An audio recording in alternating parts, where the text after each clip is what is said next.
Hey everyone, it's Alex and happy Halloween. It's a spooky day and I have a special video for you. When I made my Medieval review, I was coming from the perspective of an all Chalice playthrough. I felt like it was only right to play the game this way for a review so that I knew I was getting everything that the game had to offer.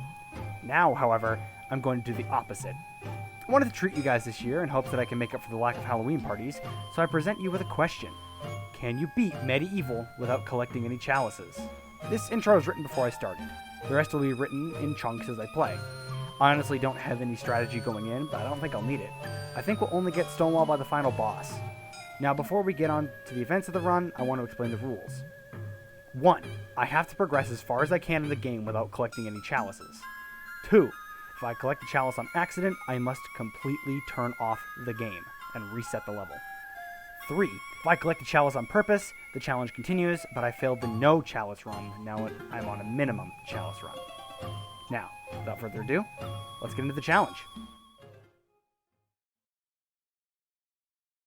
The first 4 levels started out pretty much the same as they normally would, so there's really no point in going over them at all. The only difference between this run and my original run is that I am without a crossbow and 1 life bottle. I also remembered to pick up the graveyard life bottle while I was there. The glass demon fight took a while to get right because I'm so used to using the crossbow for this fight. The only interesting thing to take note is that an imp stole my sword and I beat him to death with my arm. Anyways, I grabbed the skeleton key and moved on. Up next is the Scarecrow Fields. I actually had no trouble with this level this time. I guess all the time I spent grinding it out in my first playthrough kind of just allowed me to turn off my brain and keep playing. Nothing gave me a ton of trouble. I did go through the route that would normally get you the chalice though, as it hides some gold in another life bottle. Easy level. The same could be said about the Sleeping Village. These 2 levels took me a total of 25 minutes, even when I had to collect the Shadow Artifact. Next, the level that took me the most time up to this point, the Enchanted Earth. The level itself is already long, with you having to break 3 bird eggs to collect the Earth Rune, and then once you do, you have to solve a simple puzzle to free the Shadow Demons. And that comes with a 45-second unskippable cutscene, mind you.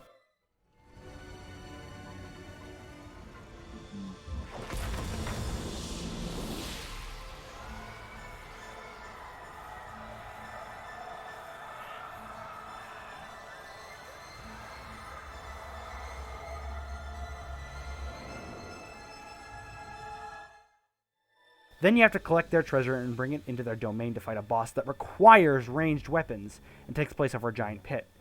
Oh yeah, and the platform tilts while the demons are shooting fireballs at you. All this without mentioning that there are plenty of enemies with ranged attacks and annoying patterns that drain your health for the fight. Also, have fun doing about 7 damage every 2 seconds to a 2000 HP boss. Also have fun running out of ammo if you forgot to backtrack to buy more and having to use your arm. Also, enjoy running out of shields and HP because of the platforms and the demon's attacks and starting all over again.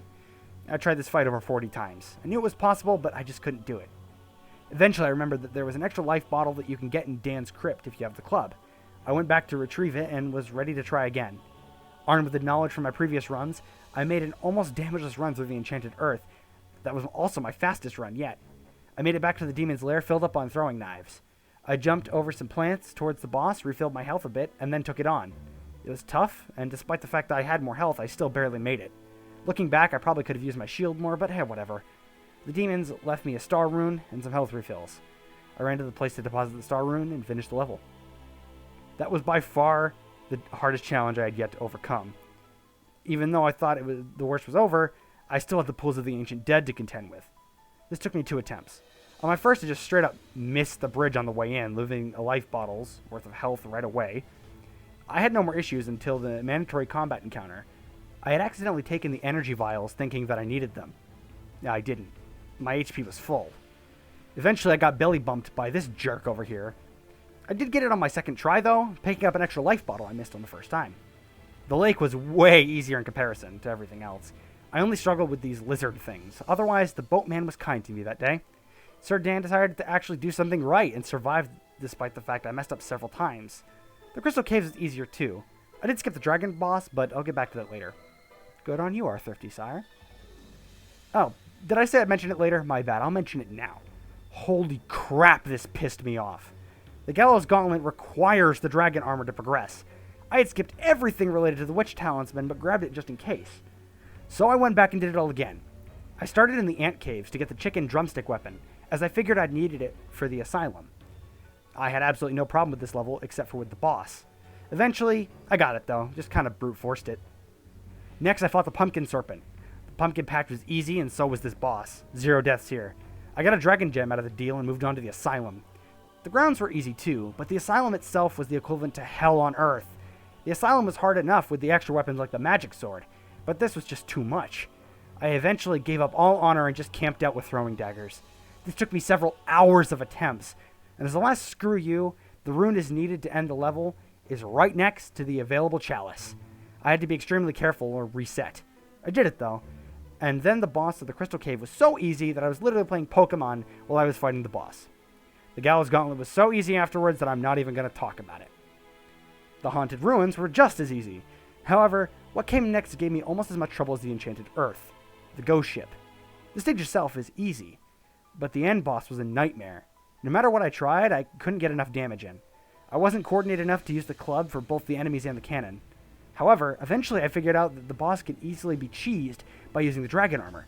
It hurts the enemies and can fire the cannon in the rain. I gave up all honor and did exactly that.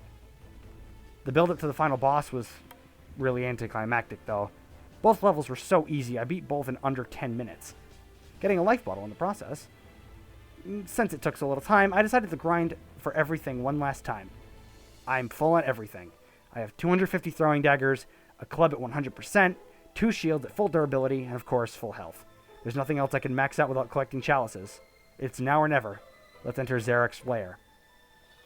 Now, the start of the fight is actually surprisingly easy. Going into this, I figured we'd only have 4 extra life bottles. I was under the impression that most of the life bottles were in the Hall of Heroes. But no, only 3 are. I also missed the second life bottle in Dan's Crypt in my first playthrough, so that affects it too. I actually have an easy time keeping all of my troops alive to move on to the next phase. Like I said, this comes as a surprise. The second phase caused me issues due to the camera, but thanks to me keeping most of my troops alive, I can consistently beat him if I'm wise with my usage of my club and using knives. This fight would be better if the camera wasn't locked onto the boss. I'd love not accidentally picking up energy vials or being unable to see enemies as he spawns them, but I can work with it. However, what comes next is anything but good. If you thought that this was it, you'd be sorely mistaken. Zarok anamorphs, and this phase gave me a lot of trouble. He uses attacks that have plenty of range and damage, and thanks to the previous segments of the fight, I was low on health bottles. Zarok himself was kicking my butt, and I couldn't do anything about it. But then, the game did something that made all of this worse. Hey Twitter, you want to know what a true pain looks like? Well, I just finished beating Medievil without any chalices, and I made it to the second phase of the final boss. I beat the second phase of the final boss, but the third phase won't spawn. So I'm stuck here. Forever. And I've got no way to progress, and I have to restart the run, even though... Well, not the run, but the boss battle, even though this is probably my best attempt yet. I have no words. Yep. On my best run, the game glitched due to a stray enemy, and I was forced to reset the level. Filled with rage, I went into Zarok's domain once more. I decimated his skeleton army, absolutely roasted Lord Cardok, and made it back to Zarok himself with 4 life bottles to spare. Bugger. I flawlessly dodged and attacked, using the knowledge of my previous runs to avoid the poison and fire almost flawlessly. Once I got Zarok into his desperation phase, I dash jumped over most of his attacks while charging up my throwing daggers. After a little bit more struggle, Zarok forced himself to muster up enough strength to prevent his death at 1 HP. I still had a life bottle, so I had no worries. Once he had used as much strength as he had left, I finally beat him. I had done it. No chalices, ever. The captive souls of Galamir were set free as I popped off. This was probably the most difficult challenge I've ever done. I did not expect there to be so many difficulty spikes. In fact, I thought the only problem would be the final boss initially. This took me a full week to complete, and I'm actually extremely glad I did it. Not sure I'll ever do this again, but nonetheless I'm glad I did it. If you want more challenge videos like this, let me know. I would not be opposed to doing more. As a closing thought, I love Medievil. I cannot believe that I was actually able to do this. It was a wild ride, and I hope you guys enjoyed me recounting the tale of the frugal Sir Daniel Fortescue.